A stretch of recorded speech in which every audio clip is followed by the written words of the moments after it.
د پاسون ټي وي ګرانو کتونکو سلامونه او نیکې هیلې مې ومنئ. پروګرام ادب او کلتور سره یو ځل بیا ستاسو په دروند خدمت کې ستاسو کوربه مزمل مشال حاضر یم. په پروګرام کې نن موږ سره بیا د مومندو د سیمې اشم تالاش صاحب ناست دی. اشم تالاش صاحب د تعارف محتاج نه دی. د پاسون ټي وي په شیشه باندې دغه تقریبا 2 مرکې مخکې ریکارډ شوي. د اشم تالاش صاحب سره دا زموږ درېیمه مرکه ده. مخکې مرکې زموږ کتونکو ډېرې خوښې کړې وي. د دې د وجې موږ ضروري وګڼله چې تالاش مومند صاحب سره یو مرکه بله ریکارډ کړو. تالاش مومند د مومندو سیمې سره تعلق ساتي. یو تعلیم یافته او زلمی شاعر دی. په مومندو په دې بوټو باندې هم د ریسرچ کړی دی. مختلفو چینلو کې د پروګرامونه راغلي دي. زموږ دپاره د خوشقسمتۍ خبره ده چې په درېیمه پیره باندې په درېیم ځل باندې نن موږ سره بیا په پروګرام کې میلمه دی. تالاش صاحب ستاسو د وخت راکولو ډېره ډېره مننه او شکریه ادا کوو. تاسو ته په پروګرام کې ستړي مه شئ. ډېره مننه مشال مومند صاحب چې تاسو موږ له راغئ او موږ دومره درناوی راکړو چې تاسو مطلب زموږ یو درېیمه مرکه په خپل شیشه باندې اورېدونکو ته وښودلو موږ. نو ستاسو ډېره ډېره مننه راتللو دلته. تالاش صاحب ګپ شپ به هم لګو، غزلې به هم درنه اورو.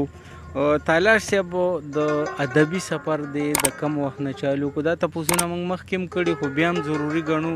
هغه روایاتو مطابق به بیا تاسو نه همغه تپوسونه کوو چې ستاسو ادبي سفر د کم وخت نه چالو کړی؟ موږ خو زه به دا ووایم چې ما ته نشي رایاد مطلب چې موږ به ماشومانو او هغه خپلې خبرې به مطلب د شاعرۍ په انداز کې کولې. نو زه به دا ووایم چې مطلب د ماشوموالي نه موږ مطلب هغه شاعرۍ انداز کې خبرې خپلې کړي دي. خو بیا چې کوم مطلب د سندرې او د غزل خبره شوه نو دا په 9 تم کې به ما پیله سندره لیکلې وه او بیا چې نخم ته شوم نو غزل مې لیکل شروع کړل او هغې نه مطلب هغې نه پس بیا نظمونه، آزاد نظمونه، بند نظمونه په هغې باندې بیا قلم اوچت کړو. تالاش صاحب د په شاعرانو کې ستاسو کم یو شاعر نه ډېر متاثر یاستئ؟ د کم شاعر کلامونه ډېر ګورئ؟ کم هم خوښ شاعر دی؟ شاعران خو الحمدلله ټول ما ته ښه ښکاري او ښه دي چې کوم مطلب مشهور شاعران دي. خو هر چاته پته هر څوک یې خوښوي خو خاطر افریدي چې کوم دی دا زما خوښ شاعر دی. دې نه علاوه د غني خان چې کوم دی که نه دا زما مطلب ډېر زیات خوښ دی.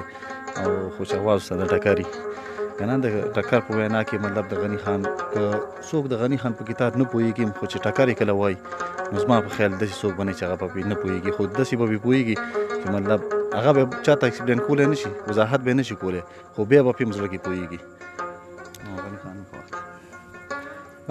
تالاش صاحب نن به کتونکو ته څه وړاندې کوئ؟ بس غزل به ورته ووایم یو ارشاد. پیاله به یو مطلب تاسو ته پته ده چې زما ډېره شاعري چې کوم دغه په رومانس د عشقیه شاعري ده خو مطلب حالاتو مطابق مې لیکل کړي ده او را روان هم دې طرف ته مطلب چې څه کېږي معاشره کې، ملک کې، وطن کې نو شاعر له پکار دي چې هغه مطلب د خپل قلم نه لاندې راولي او په هغې باندې لیکل وکړي. نو ما خو عشقیه ډېره کړې ده خو حالاتو طرف ته را روان یم چې اوس حالاتو باندې هم لیکل وکړم. نو اول ورته زه خپل یو غزل ووایم چې یا ډک د خوشحالو ژوندون راکه، یا ډک د خوشحالو ژوندون راکه، یا سم مرګې د زړه چاودون راکه او پرېږده چې د تیارو ټکرې خورمه، پرېږده چې د تیارو ټکرې خورمه ما له وختونه د پرون راکه او یا مې د دې غمه مړ کې خدایه، یا مې د دې غمه مړ کې خدایه یا د جانان په شان سکون راکه او خیر دی که سر تندی مې پې ماتېږي. ماشا صاحب توجه غواړو چې خیر دی که سر تندی مې پې ماتېږي خدایه خویونه د پښتون راکه او ربه چې زړه دې د مجنون راکو، ربه چې زړه دې د مجنون راکو و زمانه خو د مجنون راکه او بس یو موټی خاورې به کافي وي، بس یو موټی خاورې به کافي وي دغه تالاش د مرګې خون راکه. تالاش صاحب تاسو یو مشاعره کې یو غزل ویلی او د رحمان بابا په طرحه تاسو څه لیکل کړي وو. ډېره مهرباني به وي که زموږ کتونکو څه هغه شریک کړئ. ډېره مننه. ما خو د رحمان بابا په طرحه ما بالکل دا غزل لیکلی دی، خو زه خو دا نه وایم چې د رحمان بابا موږ یاسې پیښې کړي دي. مطلب قافیه د هغه ده او مطلب ما په خپل سوچ کې بیا خپل لیکل کړي دي. او مطلب ده مشال صاحب چې ستا غم ته مې نیولي ولې ښکته، ستا غم ته مې نیولي ولې ښکته، لکه خر چې څوک پړ کاندي په کته. او واړه کار د عاشق د یار رضا وي، واړه کار د عاشق د یار رضا وي، مینه کمه نه ده تر عبادته.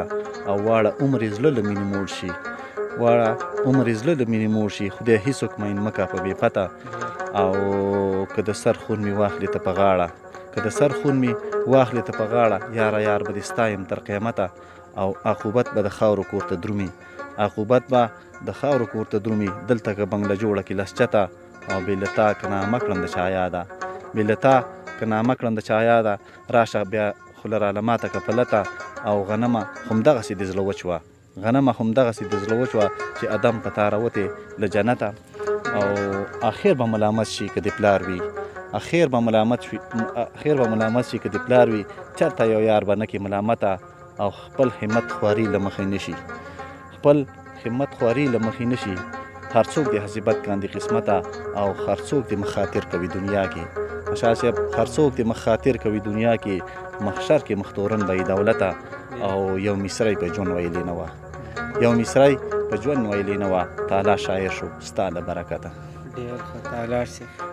تالاش صاحب خو ډېر زیات لیکل کړي. تالاش صاحب نه دې ځل یو بله غوښتنه کوو چې هغوی موږ ته داسې د حالاتو مطابق یو غزل وي. تالاش صاحب د حالاتو مطابق راته یو غزل ووایه مهرباني. مشال صاحب چې مطلب ده چې ملګرو نن ما وژني چې دا ولې، ملګرو نن ما وژني چې دا ولې، بې له عذره مې اشنا وژني چې دا ولې.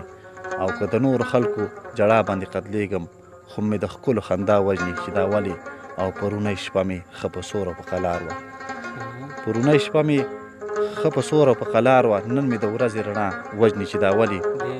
او خیر که خپل دشمن مړ کړم بدل به واخلي، خیر که خپل دشمن مړ کړم بدل به واخلي، ما خو دا خپل بې ګناه وژني چې دا ولې. او هیڅ مقصد او مقابله تر منځه نشته، هیڅ مقصد او مقابله تر منځه نشته، هسې ابس مو په چا وژني چې دا ولې. او هسې نه چې یو ځل مې مړ کړي بیا مې پرېږدي، هسې نه چې یو ځل مې مړ کړي بیا مې پرېږدي، پس له مرګه مې بیا بیا وژني چې دا ولې. او مرګ راته د ځان نه ابدا ژوند جوړ کړی، مرګ راته د ځانه ابدا ژوند جوړ کړی، ګورئ ما خپله بقا وژني چې دا ولې. او د زمانې ظالم باچا ته خیرانېږم، د زمانې ظالم باچا ته خیرانېږم، کره خلک په رښتیا وژني چې دا ولې. او ظالمان دې په امن وطن کې تالاشه، ظالمان دې په امن وطن کې تالاشه، د غېږې ماشوم په رسا وژني چې دا ولې. تالاش صاحب خو په شاعرانو کې خوښ شاعر خاطر افریدی دی. خاطر افریدي چې څومره غزلې دي که څومره کلامونه دي، ډېر عشقیه کلامونه لیکلي دي، ډېر رومانوي شاعري کړې ده. د تالاش صاحب نه د یو رومانوي غزل اورو، راځئ تاسو هم راسه واورئ. مطلب دا مشال صاحب چې لیونی زړه مې ستا غمونو سره خوښ شو، لیونی زړه مې ستا غمونو سره خوښ شو، ځکه د ژوند هر جنت راته دوزخ شو. ډېر او اوس راته ولې د پردي په نظر ګورې، اوس راته پردي په نظر ګورې، یاره دا څرنګه ستا د سترګو کښ شو. او زما په مخ به هم د واورې موسم راشي، زما په مخ به هم د واورې موسم راشي، که دا اور زړګی مې ستا په دیدن یخ شو. او جفا به یې په وفا باندې بدلیږي، جفا به یې په وفا باندې بدلیږي، که یو ځل یې زما په لوري مخ شو. او چې ستا په څنګل خوبونه مې دروغ شو، چې ستا په څنګل خوبونه مې دروغ شو، په سارا کې هر یو کاڼه مې بالغ شو.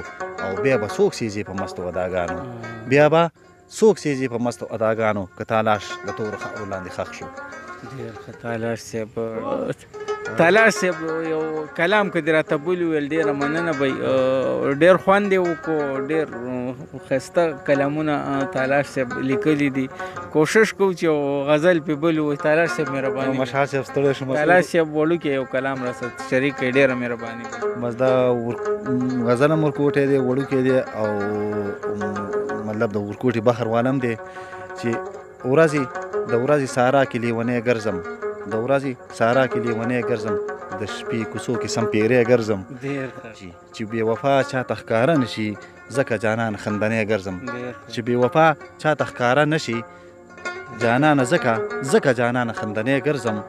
او دې شعر ته لږ توجه غواړم د اورېدونکو مرته توجه غواړم چې مینې دې ماشوم رانه جوړ کړی مینې دې ماشوم رانه جوړ کړی هسې ستا نظر کې سړی ګرځم او ښایسته جانان دې د نظره نشي ښایسته جانان دې د نظره نشي تالاشه ځکه سپېلنی ګرځم.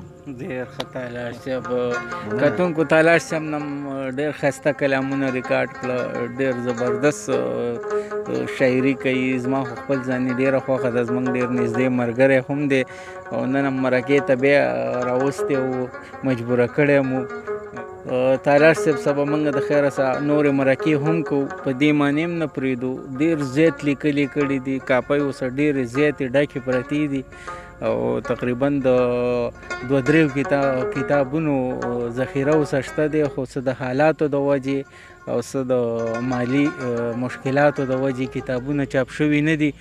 انشاءالله موږ به ستاسو دپاره د پاسون ټي وي په شیشه د کلامونه نور هم راوړو نورې مرکې به مو سره ریکارډ کوو. دا شم تالاش صاحب څخه موږ نن خپله مرکه ریکارډ کړله د بل پروګرام د بل شاعر سره به یو ځل بیا ستاسو په درون خدمت کې حاضرېږو تر هغې پورې خپل کوربه مزمل مشال له اجازت ورکوئ د الله په امان.